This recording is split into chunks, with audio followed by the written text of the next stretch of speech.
masalah, Bu Eka yang bisa menguatkan saya. Ada masalah sedikit dari mana, saya selalu berkonsultasi dengan Bu Eka. Kata Bu Eka begini, orang manusia selalu punya masalah, tapi semua itu udah diizinkan oleh Allah.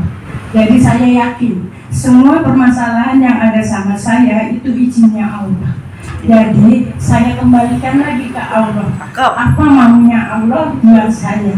Kalau masalah secara manusia, ya Allah benar. Dari awal mau puasa sudah punya masalah. Nih, badan satu bulan turun 6 kilo. Orang-orang nggak tahu, yang tahu cuma Apri sama Eka sama Biani, karena memang dia satu RT. Das, itu berlalu dengan separuh-separuh tuh ya selesainya. Sudah. Tiba-tiba rumahnya diambil dengan catatan bulan Juli ini saya harus keluar. Kakak. Udah, terus saya berangkat cari ini ya. PRT 7 saya cari kontrakan. Akhirnya saya dapat kontrakan di rumahnya Mbak Sri. Ketika saya pulang dari situ, kakak saya nanya, dari mana ya? Cari kontrakan, Mbak. Nah, emang udah dapat. Terus kakak saya nangis, Bu. Ya kakak saya sih emang orang suka termeh-meh gitu ya, dia nangis saja nggak udah. Terus saya dibilang, ya kata anak-anak nggak usah pergi kemana-mana. Mbak Tati malu dong kalau kamu sampai ngontrak gitu. Akhirnya saya dikasih 2 tempat, Bu, 2 kontrakan. Yang satu itu tadinya sih ya nggak layak lah di ini ya. Tapi akhirnya saya dikasih uang 5 juta sama kakak saya, jadikanlah ini bawahnya gitu di akhirnya ya. Kata Bu Eka lagi, Mbak Yanti enak. Kok enak? Ya dihisapnya sedikit lah, tempatnya kecil, barangnya dikit, jadi nanti dihisapnya sedikit. Saya semakin semangat, Bu, kata Bu Eka begitu. Tiba-tiba suami saya lagi masang keramik, sakit. Dia nggak bisa jalan, tiba-tiba saya bawa ke rumah sakit, katanya stroke.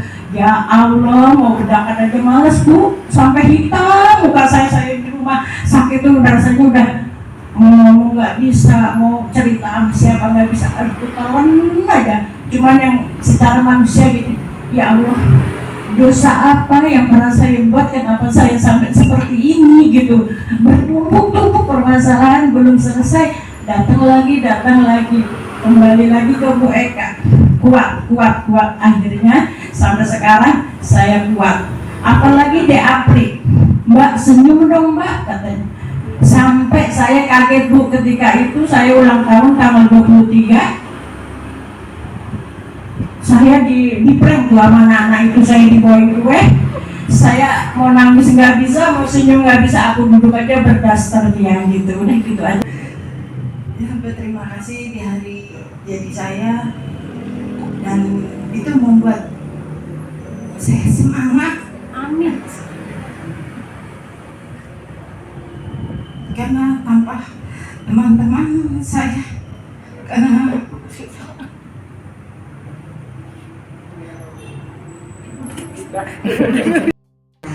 sudah meninggal. Kalau saya betul yang sudah meninggal itu ayah.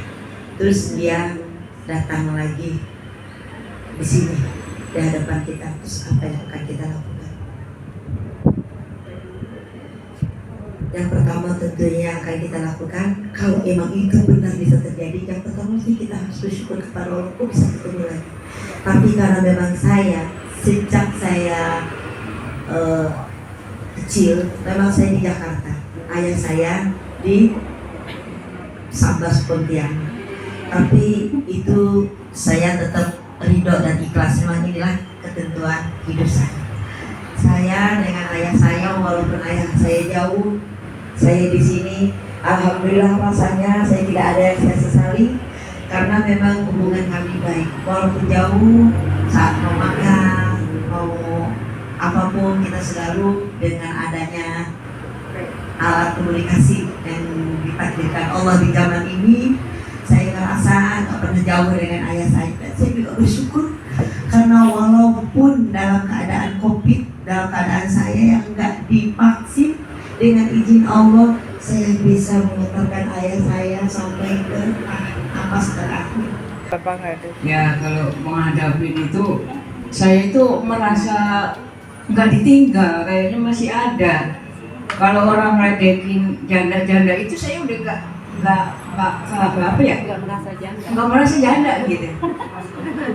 Masih ada dan nggak ngeh kalau orang ngomong janda itu, saya nggak ngeh sama sekali. Berada sendiri sama aja sih Bu. Gitu, malah saya senang punya saudara baru. Wis, luar biasa.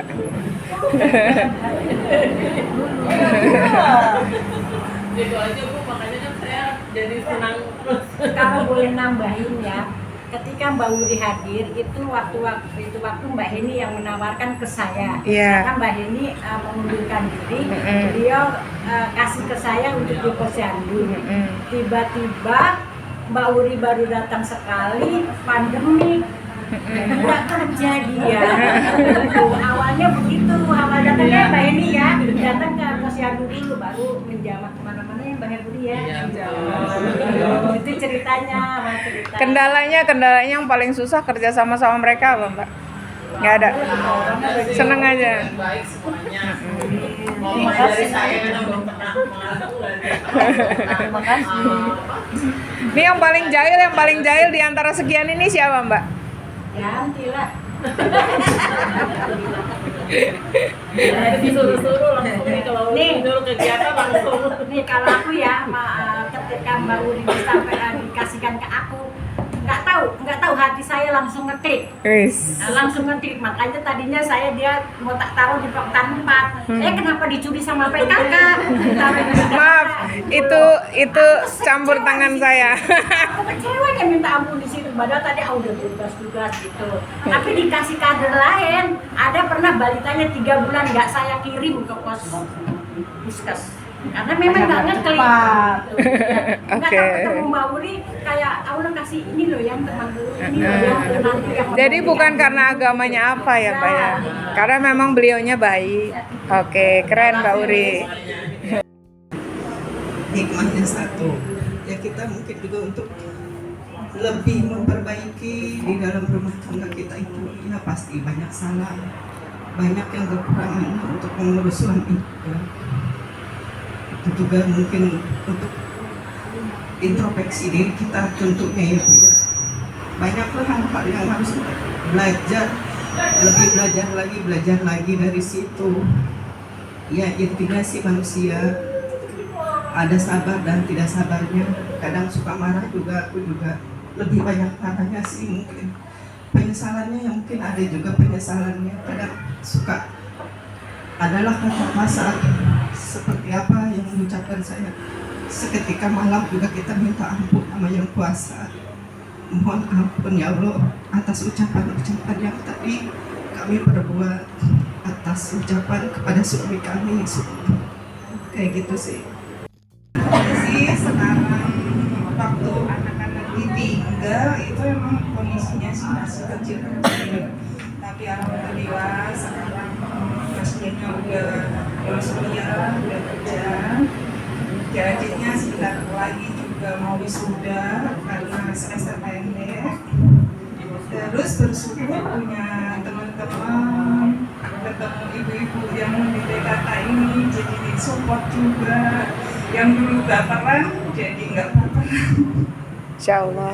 Insya Allah. Terima kasih juga buat Bu Edi yang udah ngajak gabung, jadi banyak nasihatin. Jadi Bukan dimarahin. ya kadang nangis sih. Tapi pokoknya intinya makasih buat semuanya, buat supportnya. Alhamdulillah aja deh, sampai saat ini masih dikasih sehat, Alhamdulillah. punya teman yang baik. Alhamdulillah.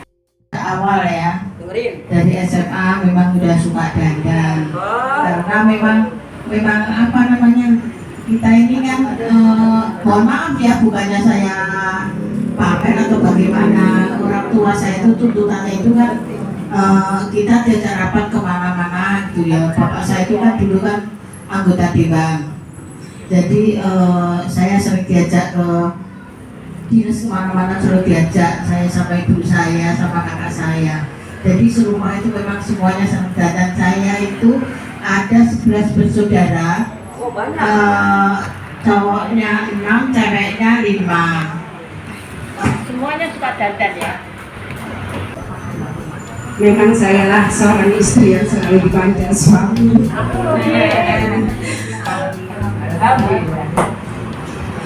Bahkan sampai beras pun saya nggak tahu harganya. Saya nggak tahu harga beras ketika masih ada suami. Harga minyak tanah saya juga nggak tahu. Harga apapun semua saya nggak tahu. Karena apa? Saya tinggal minta kepada suami. Ya itulah manjanya suami, kata dia itu tanda sayangnya kepada saya ketika saya protes ya. Kesempatan ini saya sempat protes kepada suami saya karena saya malu pada teman-teman juga. Ketika mereka cerita, saya nggak tahu kok harga ini berapa. Dan kata suami, itulah tanda sayang saya kepada kamu. Akhirnya saya berpikir, oh begitu. Teman semua, saya bersyukur banget ya yang perhatiin saya semua. Alhamdulillah. Saya bersyukur juga terutama kepada Bu Edi. Apapun yang saya minta, dia pasti berikan kepada saya saat saya sedang diisolasi. Itulah suka dukanya yang mungkin yang saya rasakan ketika suami meninggal dalam keadaan kena COVID. Nggak apa, biasanya kan ngaji itu, kalau ngaji itu sekali ngaji dapat sih 1 juz tuh yang kayaknya itu.